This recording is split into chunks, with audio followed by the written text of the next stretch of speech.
What's up, everybody? I know I'm a total slacker. It's been far too long since I've pontificated at you here from the old sports cave, but thanks for checking it out. I'm Mike, and this is my little video blog. And let's start things off with the NFL. Yes, the NFL is back, but they're back with the junk referees. And yes, they're junk. I'm sorry, guys. You mean well, but the NFL moves too fast for you. It has been proven. It was proven in the preseason when the games weren't even that fast. And it was proven again on Sunday. You had a fourth timeout given to Seattle. You had missed call. I mean, there were missed calls all over the place. And there's going to be missed calls from the regular referees, too. I get that. But the problem is everybody knows these are replacement refs. And now apparently there's a plan in place to have these guys working through week 5. Really? For a league that cries so much, and not cries, but a league that says player safety is of the utmost importance, and you got backup replacement referees calling your games? Saw a great helmet-to-helmet shot that it did get flagged. I take it back. That got flagged in the Baltimore-Cincinnati game, and apparently a lot of the folks in the Twitterverse believe that Mr. Goodell will be sending a little package along with a fine to the parties involved. But still, this has got to get done. NFL, come on, step up to the plate. Give these referees a little something. I mean, these guys take abuse every week. They take it from us. Take it from me. Take it from the sportscasters, the fans. They take it from the players and the coaches. These guys get abused. I mean, to just an nth degree. Does it really going to kill you? Is it really going to kill you to shoot these guys a little bit extra bread? I mean, come on. Let's be real here. Too much of a power play here from the NFL. Let's just get down to business, get the regular guys back on the field, and let's move along. Carolina Panthers. Opening week loss, 16-10 to Tampa Bay. Bad game on the offensive side of the ball. I had to step back a little bit. I know I was kind of scathing on Twitter on Sunday. But the offensive line did not have its best effort. There's no way around that. Those guys know it. I'm not saying anything they don't know. The Jordan Grosses of the world, Ryan Khalil, Jeff Hangartner. You can't blame the rookie Solarte too much because it's his first real taste. Byron Bell, you expect a little more from him. It just didn't seem like there was any offensive push in the running game. Pass pro was spotty at times. I mean, Cam did do his best to get away and throw, and Cam had a decent game, but 2 picks. The first pick, I thought he tried to force the ball in because he had done it earlier in the game. He forced one into Brandon LaFell. And LaFell made a great catch in a sea of white jerseys. And he tried to go to that well one more time, and they defended it, tipped it in the air, and got the pick. The second one, Cam even admitted it afterwards. He didn't make his best throw. Made a good throw, not a great throw. Kind of hung it up there. Didn't give Steve Smith a really good chance to get at the football. So you throw one interception away. You throw one and say, don't force, because when you force, that's what happens. So you move on from that. Got to get the ground game going. That's no secret because Tampa Bay did a great job of making Carolina one-dimensional, making them throw the football more than they probably wanted to. And I think somebody posted a little factoid that anytime Newton throws more than 27 pass attempts or has more than 27 pass attempts, the Panthers have always lost. If he keeps it 27 and under, they win. Now, that's statistics. That doesn't necessarily mean that there's a feel. So it's just the way it's gone in the first 17 games of his career. And that's the other part we have to remember about Cam Newton. Folks that want to throw him under the bus, and I'm not throwing him under the bus. I mean, he didn't have a great game, but he wasn't terrible. I thought the ground game was far worse than anything Cam did. I mean, he made one bad throw, in my opinion. One bad throw and one bad decision. I think the bad decision throwing into so many Buccaneer defenders, and then the bad throw to Smith. Other than that, he played all right. I mean, the guy played good. Love what the defense did, but wait, before I go to the defense, finishing up on Cam, the fact that he's played 17 NFL games, and 17 NFL regular season games, the guy is still learning. He's still learning, so you got to kind of back off a little bit, take it for what it's worth. I do think Carolina will take care of Tampa Bay when they see them in the second meeting of the season. I think the Panthers will be a much different team by the time they get to the Bucs. In fact, I expect the Panthers to be a much different team this weekend when they play New Orleans. Okay, now onto the defense. First drive, not so much, but look at what Tampa did. I think you have to look at the Bucs coming out their first drive, first possession of their new season, and I know Greg Schiano wanted it to be perfect. And Josh Freeman was perfect. Didn't throw an incompletion, didn't throw a pick. I think it was 7 for 7 on the drive. It was a nice, time-consuming drive. They drove it down, kept the Panther offense off the field, which is what a lot of teams are going to try to do this year, is to keep Cam and Stewart and Williams and Tolbert and Olsen and Smith and LaFell and Murphy and the guy selling popcorn off the field, so that way they can prevent them from scoring. Is the bottom line. Would have liked to see more from the defense in terms of takeaways.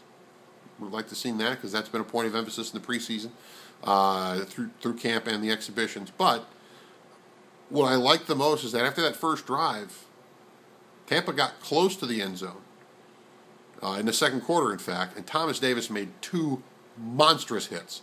Monstrous plays. He made the hit in the hole to stop the running back from scoring from like 2 yards out, and then the very next play, they threw one into flat, and Davis got out there in the blink of an eye and made the tackle. It was a tackle for a loss.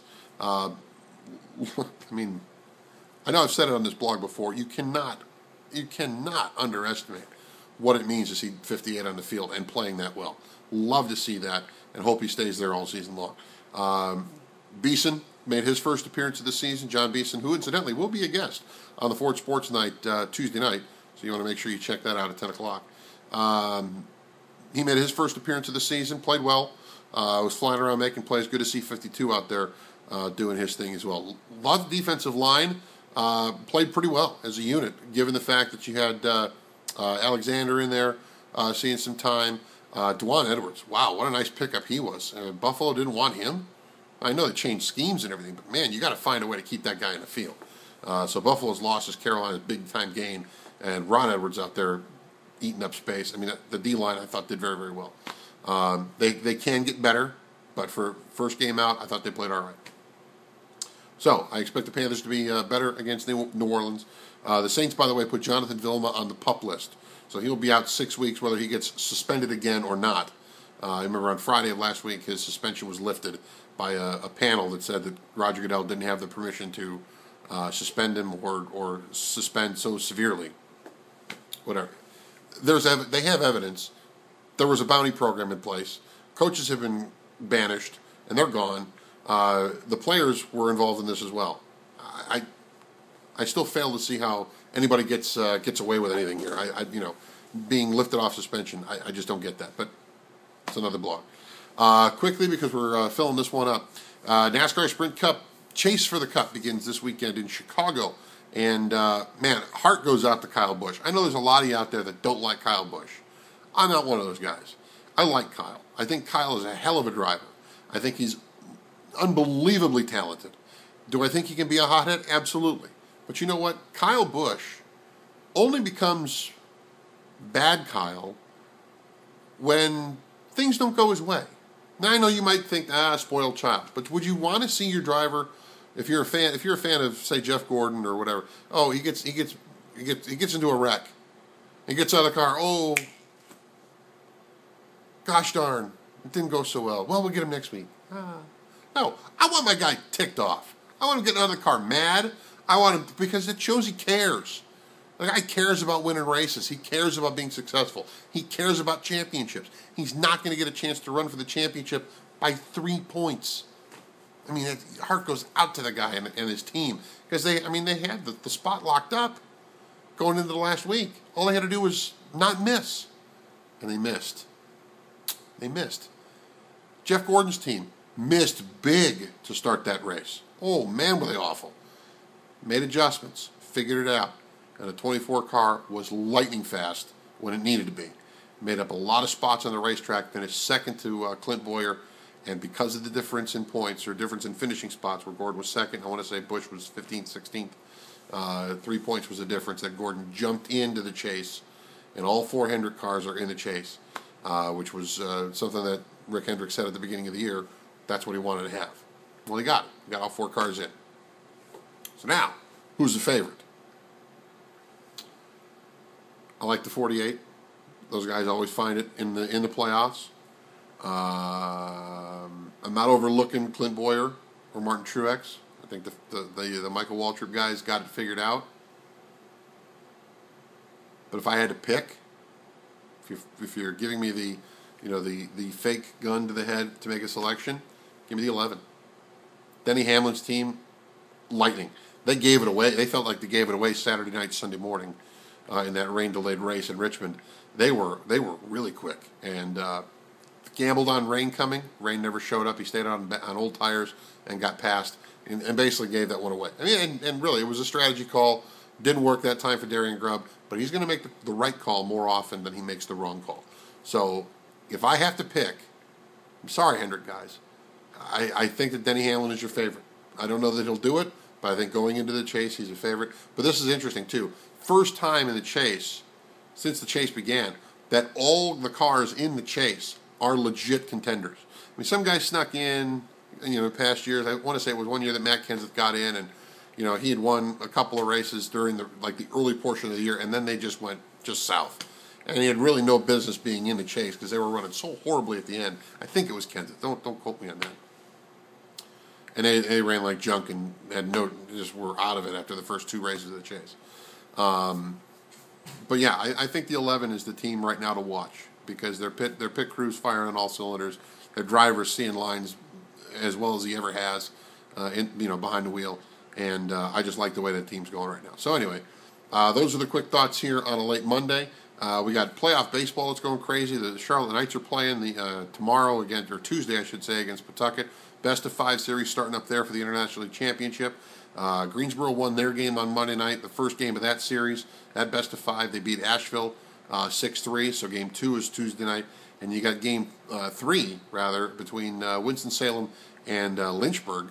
Those teams will be playing are playing for the Carolina League Championship. So we got a lot of championship baseball going on around the state. We'll keep you up to date on all of that. Of course, all your ACC news that we continue to give you. We'll hear from Duke and Wake Forest on Tuesday, and of course your point and shoot videos. By taking your smartphone, just like I'm recording the blog into mine, you can record your point and shoot question into your phone, and you can email it to us at sports@news14.com. That's sports@news14.com, and we'll get you on the Ford Sports Night at 10 o'clock, and of course all the programming that goes on here. We just finished up 2 crazy weeks of convention coverage between Tampa and the RNC and Charlotte and the DNC, and we just keep cranking it out. We're glad you're along for the ride each and every night on the Ford Sports Night at 10. We will talk to you again probably tomorrow, maybe Wednesday. See? Check it out. Later.